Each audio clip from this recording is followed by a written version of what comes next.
네, 여러분 안녕하세요. 오랜만에 인사드립니다. 네, 8월 달에 강원도 가서 간경화 진단 때문에 치료 겸 요양을 하느라고 좀 있었고, 그 있는 동안에 영상을 하도 너무 좋은 영상들 많이 남겨가지고 그동안 제가 여행 관련된 영상을 많이 올렸죠. 오늘 제가 좀 오랜만에 지금 영상을 급히 촬영하고 있고, 오늘이 지금 9월 9일, 네, 지금 현재 촬영하는 시간이 11시 좀 안 됐습니다. 오후에 지금 급히 서울 일정이 2시부터 돼 있는데, 제가 급하게 이 영상을 찍는 이유가 아침에 뉴스를 봤어요. 요즘 건강이 안 좋아서, 그래서 좀 너무 스트레스 받는 이런 업무를 최대한 많이 피하면서 북한 이슈도 좀 잘 안 보긴 했습니다. 그렇지만 전 북한군 장교 출신으로서 제가 북한군에 관련된 이슈를 너무 외면할 수는 없는 거잖아요. 근데 아니나 다를까 지금 오늘 새벽에 식량 열병식을 지금 지난밤에 했다고 합니다. 북한이. 열병식 시간은 또 보나마나 지금 좀 12시라고 추정이 되는데, 아직 정확한 열병식 시간도 아직 공개는 안 됐더라고요. 그래서 그 심야 열병식에 관련된 주제를 저는 오늘 말씀드리고 싶습니다. 북한이 내놓은 심야 열병식이 과연 우리가 왜 이 열병식을 주목을 해야 되는지, 이 열병식에 숨겨진 6.25 전쟁과 연관된 무엇이 숨겨져 있는지 라는 부분을 저는 오늘 여러분들께 말씀드리고 싶습니다. 네, 먼저 2020년 북한 심야 열병식 최초였죠. 이제는 북한이 심야 열병식에 아주 맞들인 것 같습니다. 그러나 이 심야 열병식의 기본 뜻을 오늘은 전달하자는 의미고, 어제 진행했던 지금 심야 열병식, 지난밤에 진행했던 심야 열병식 관련된 이슈가 또 새로운 정보가 올라오게 되면 그때 다시 제가 영상 촬영해서 업데이트 하도록 하겠습니다. 북한 심야 열병식 같은 경우에는 작년에 75년 노동당 창건 75년을 기념하여서 전례없던 열병식을 거행했죠. 그리고 북한군 군사 정책을 봤을 때, 21년 군사 정책을 봤을 때 저는 이 심야 열병식을 준전시급이라고 이미 예전에 촬영해서 올린 적이 있습니다.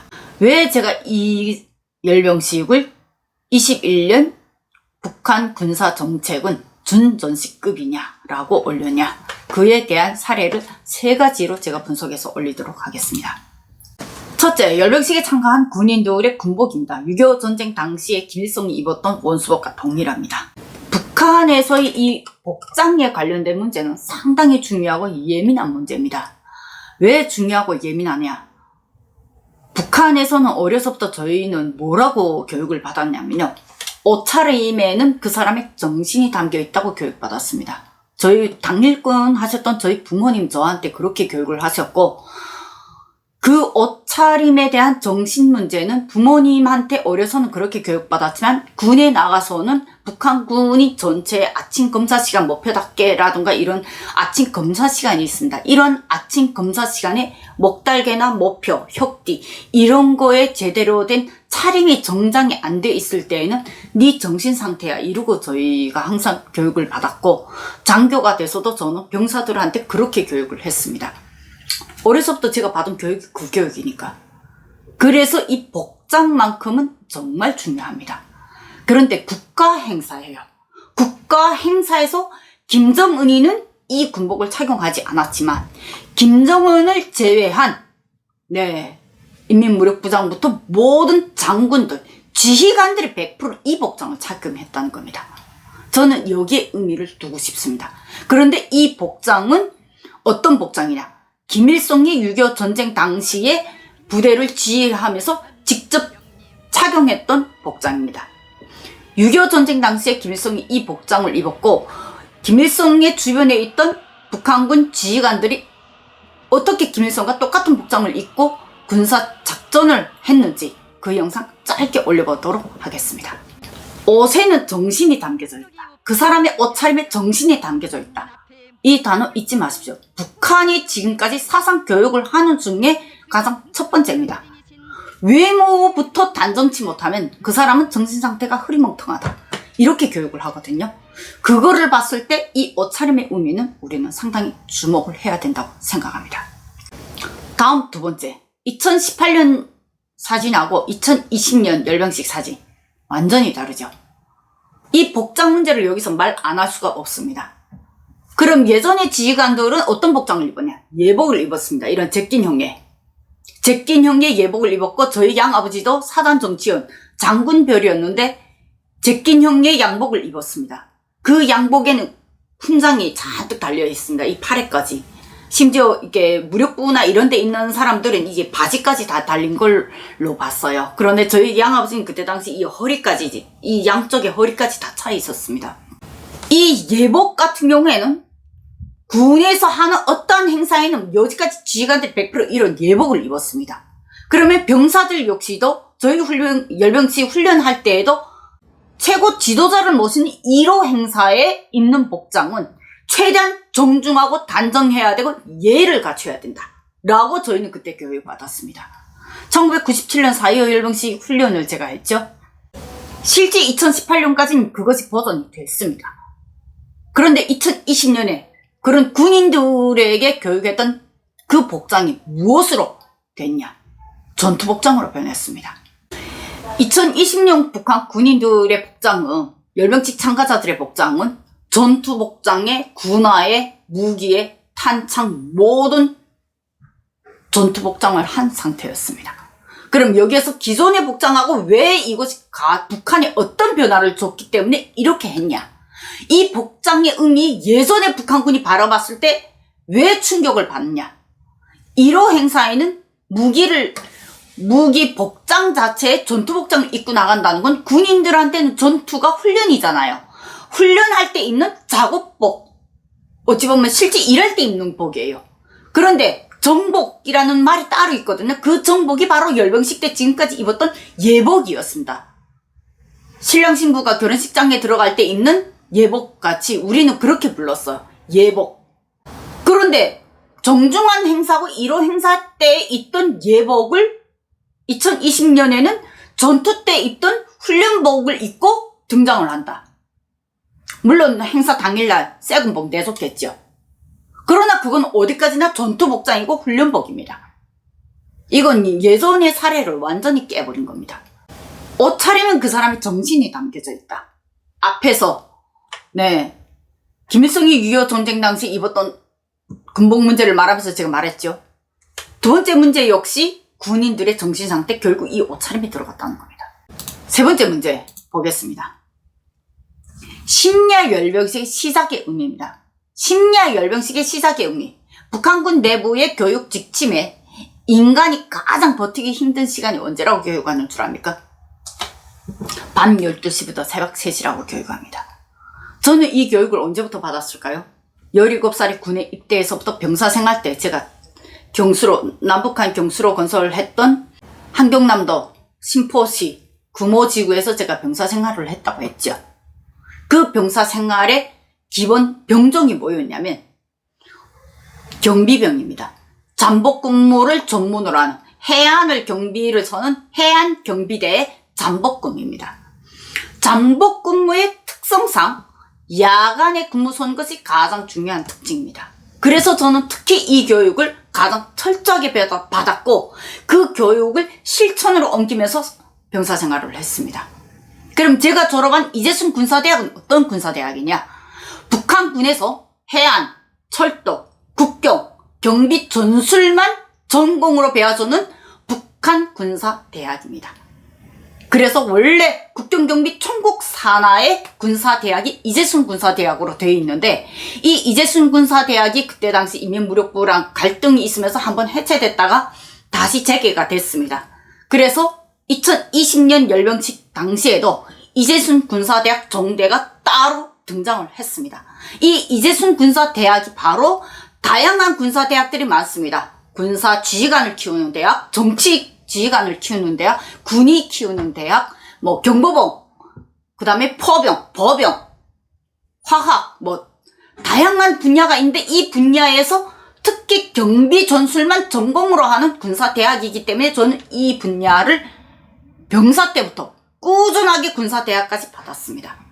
그때 저희가 꾸준하게 배웠던 게 뭐냐?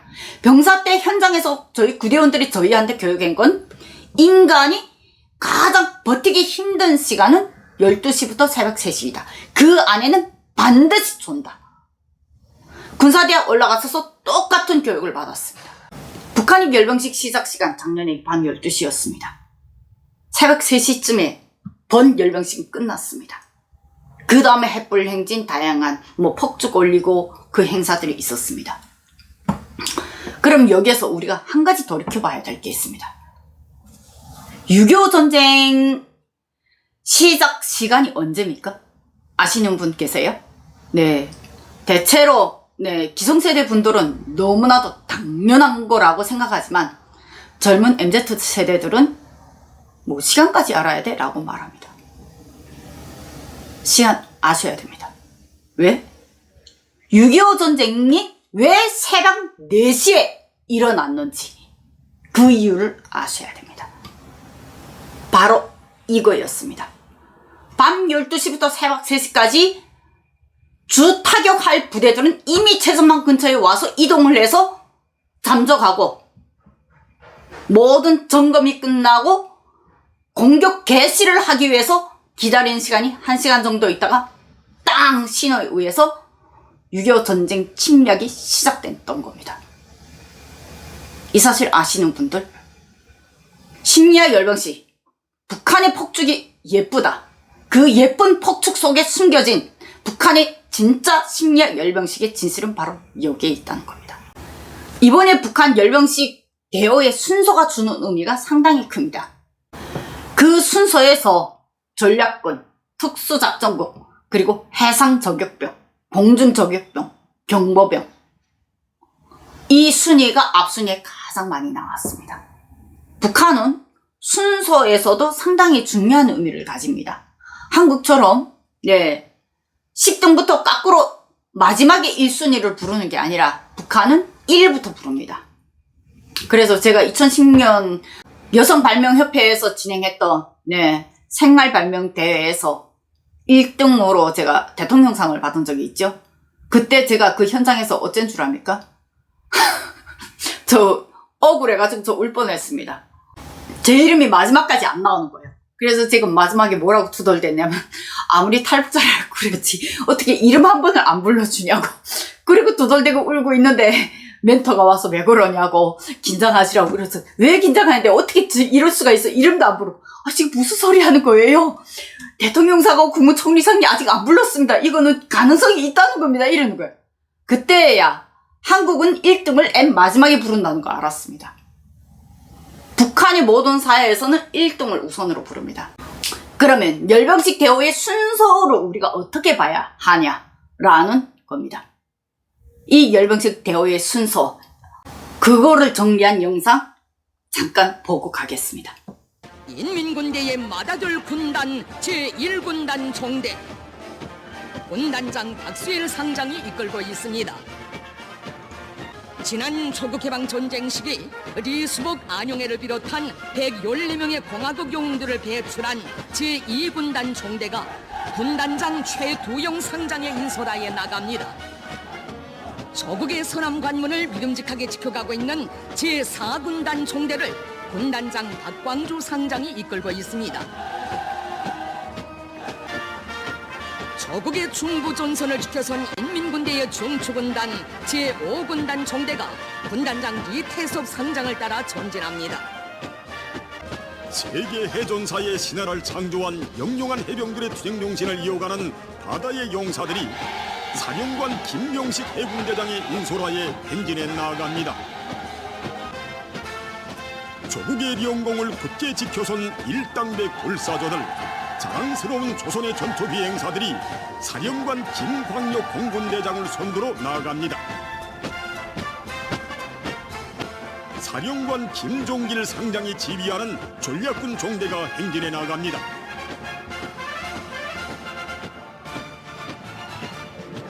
지금 광장으로는 그 어떤 형태의 작전과 전투에도 대비할 수 있게 일당백의 만능 싸움꾼들로 자라난 특수작전군 전투원들이 들어서고 있습니다. 서슬푸른 비수가 되어 적의 아성을 무자비하게 도려낼 수 있는 불패의 전투력을 소유한 지상 저격병 종대. 사령관 김용복 상장을 선두로 용진해 갑니다. 김광철 대좌가 이끄는 해상 저격병 종대가 행진해 나갑니다. 하늘의 번개로 불리우는 공중 저격병 종대.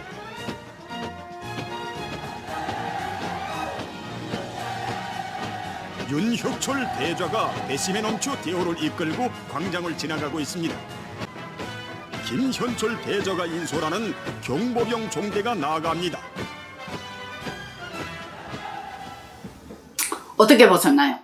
네, 그 영상 보시니까 전략국, 특순작전국, 해상저격병, 공중저격병, 경보병 이런 부대들이 왜 앞쪽에 나왔는지 이해됐습니까? 북한이 120만 병력이라고 말하는 그 120만 병력 중에 실제 그들이 군사 활동을 할 수 있는 부대들 앞선에 다 불렀습니다. 아마 1군단, 2군단, 5군단, 4군단까지가 가장 핵심일 겁니다. 그 다음에 이제는 예전에는 8.15 훈련소나 820 훈련소가 중심이었다 하지만 지금은 그 훈련소들도 뒷전인 것 같습니다. 김정은 정권이 들어와서 군사의 가장 변화된 부분, 군부대 조직체계 재정비라고 저는 생각합니다. 오늘 영상 어떻게 보셨나요? 네, 북한이 심야 열병식 계속 올리는 그 내막은 그들이 아직 평화라는 위장 속에 칼을 벼른다는 걸 우리는 잊지 말아야 된다고 생각합니다. 평화 너무 좋죠. 그러나 평화라는 뒷속에 정말로 우리가 다시 기억해야 될 안보라는 문제는 평화라는 달콤한 단어에 망각이 될 수 있는 아주 위험하다는 뜻입니다. 2010년 10월 북한 심야 열병식은 2021년 북한 군사 정책으로 봤을 때 6.25 전쟁처럼 준전시급으로 긴장하라는 메시지가 담겨져 있습니다. 북한 심야 열병식에 대한 진실, 6.25 전쟁이 왜 새벽 4시에 일어날 수밖에 없었던 그 이유, 오늘 방송 시간에 제가 정리해봤습니다. 어떻게 보셨나요? 네, 조금 기록 차린 것 같지만 이제 10월부터는 본격적으로 또 다시 장기 요양에 들어갈 예정입니다. 강경화라는 질병하고 싸워 이기려면 제가 컨디션 조절은 해야 될 것 같습니다. 자주는 못 올리지만 그래도 정말 꼭 필요한 이런 북한 군에 관련된 문제, 북한 관련된 이슈 제가 꼭 올리도록 하겠습니다. 최대한 자주 올리도록 노력은 하겠지만 그래도 중간중간 제 요양하면서 산 경치라던가 즐거운 영상들 올리시는 부분도 많이 봐주시기 바랍니다. 오랜만에 김정아 TV에서 이렇게 군사 관련된 영상 올려봤습니다. 오늘 영상 시청해 주셔서 감사합니다. 감사합니다.